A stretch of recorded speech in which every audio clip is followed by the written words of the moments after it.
réalité augmentée, ça existe depuis longtemps, entre guillemets. C'est quelque chose qui est apparu, je crois, dans les années 60, 70, 80. Après, les discussions peuvent être sans fin là-dessus, mais c'est quelque chose qui n'est pas si neuf que ça.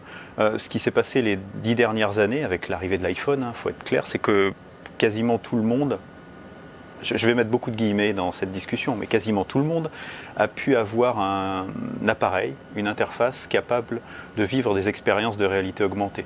Un iPhone, tout simplement parce que, bon, ça n'a pas été le premier non plus, mais en tout cas, on avait dans la poche ou dans la main une caméra, un écran, et puis une unité de traitement, ni plus ni moins qu'un ordinateur capable de faire le lien entre le réel et le virtuel.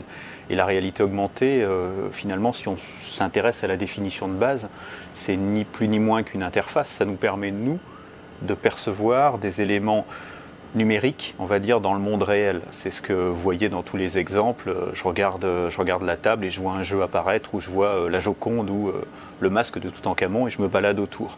On commence à avoir du matériel, et puis, depuis quelque temps, les deux gros qui sont Apple et Google ont décidé de sortir la AirKit d'un côté et la AirCore de l'autre pour dire, allez voilà, maintenant le langage universel de la réalité augmentée, en tout cas le mien, c'est celui-là, maintenant développeurs, allez-y. Donc aujourd'hui on en est là, on a quelques exemples d'utilisation réussie de la réalité augmentée, pas mal dans l'industrie, dont on parle malheureusement peu, mais sur de la maintenance industrielle, sur du contrôle qualité, sur de la formation. On a des beaux exemples, y compris en France d'ailleurs, de réalisation utile et rentable de la réalité augmentée.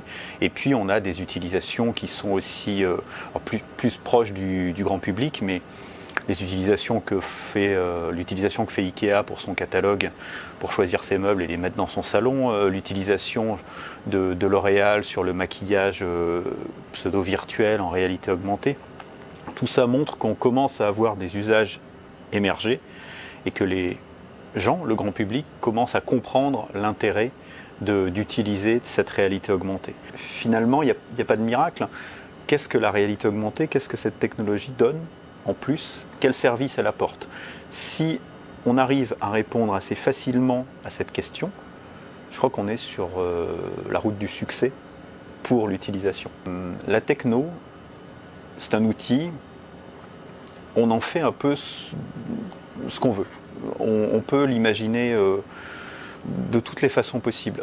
On n'est pas plus coupé du monde avec de la réalité virtuelle que derrière un journal, à la terrasse d'un café, en lisant les news. Enfin, pour moi, la réalité augmentée, elle semblerait être moins isolante parce que elle va rajouter quelque chose.